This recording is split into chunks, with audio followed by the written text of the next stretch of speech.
Messi sont partout dans le Doha. Alors pour trouver des soutiens de l'équipe de France, il faut se tourner vers Mario et ses amis croates. Moi, je préfère la France, même si je suis dégoûté qu'il nous ait battus il y a 4 ans.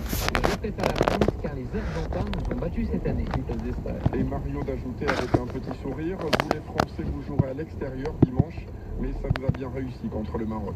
Les Français qui joueront en bleu dimanche, les Argentins en maillot rayé ciel et blanc, les Français avec maillot, short et chaussettes bleues, c'est-à-dire la même tenue pour les hommes de Deschamps que lors de la finale de la Coupe du Monde en Russie en 2018 contre la Croatie. Oui, ce sera un match à suivre, bien entendu, en direct et en intégralité sur France Bleu Isère. Dans 10 minutes, le grand format de la rédaction et on va s'intéresser à l'anniversaire d'un personnage très attachant, Titeuf, qui fête ses 30 ans. Ce sera juste après le replay de l'actu. À tout de suite.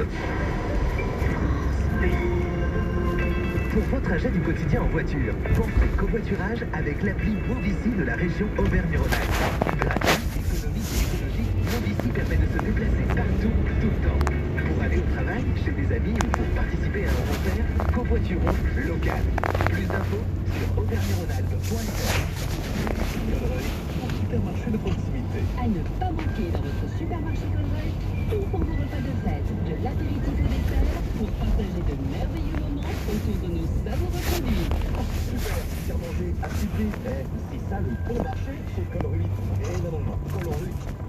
Attends. Colruyt? Non, Colruyt, proximité, évidemment. Claire Belton, les Avenières, Nivelles-la-Vermelle, Bonne Famille, Saint-Gilles-de-Queuf et Saint-Marcelin. Pour votre santé, bougez plus. Vous écoutez France Bleu, vous n'êtes pas n'importe où. Vous êtes chez vous. France Bleu, partout en France, 44 heures locales, au cœur de vos régions, de vos villes, de vos villages. France Bleu Isère, ici, on parle d'ici. Déjà 8h31 ce vendredi 16 décembre, des ralentissements sur la rocade grenobloise à vous signaler entre le Rondeau et Giers. Ça coince également pour contourner Lyon entre Lyon-Corbas, l'aérodrome et Saint-Priest. Et puis attention aux bouchons avant d'arriver vers le boulevard périphérique sur les 5 derniers kilomètres de l'A43. C'est bouché dans le ciel aussi, vous le constatez.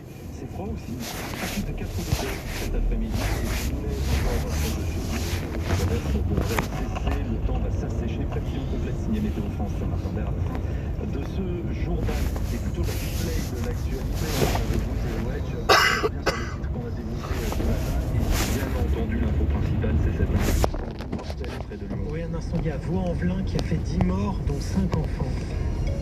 Une barre d'immeuble de 7 étages évacuée, ces images donc de ce matin à Vaux-en-Velin dans la banlieue lyonnaise. L'incendie a été maîtrisé vers 6 heures ce matin, mais le bilan s'est précisé au fur et à mesure de la matinée. 10 morts, dont 5 enfants et 4 personnes encore en urgence absolue. Il faut maintenant s'occuper des personnes évacuées, nous a dit David Hanotel de la Fédération de pompiers de France.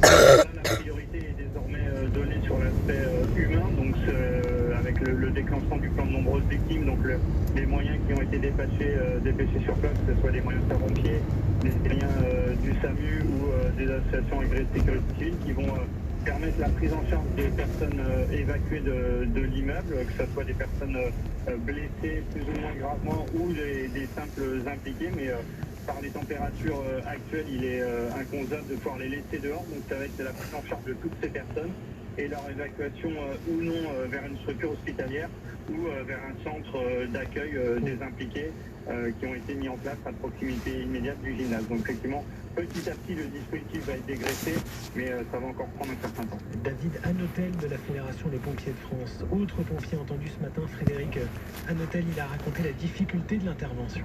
Il est trop tôt pour pouvoir envisager l'origine.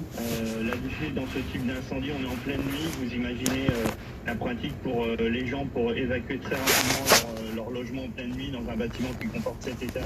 C'est les conditions les plus compliquées qui sont réunies dans ce type d'incendie. David Frédéric Hanotel, après cet incendie, je vous le rappelle, 10 personnes évacuées, dont 5 enfants, 10 personnes décédées, dont 5 enfants à Vaux-en-Velin. L'incendie est maîtrisé ce matin. On a parlé sécurité aussi ce matin avec un bilan positif en Isère. Les chiffres de la délinquance sont en baisse en Isère. C'est en tout cas ce qu'affirme le préfet. Baisse des cambriolages, baisse des violences dans les transports aussi.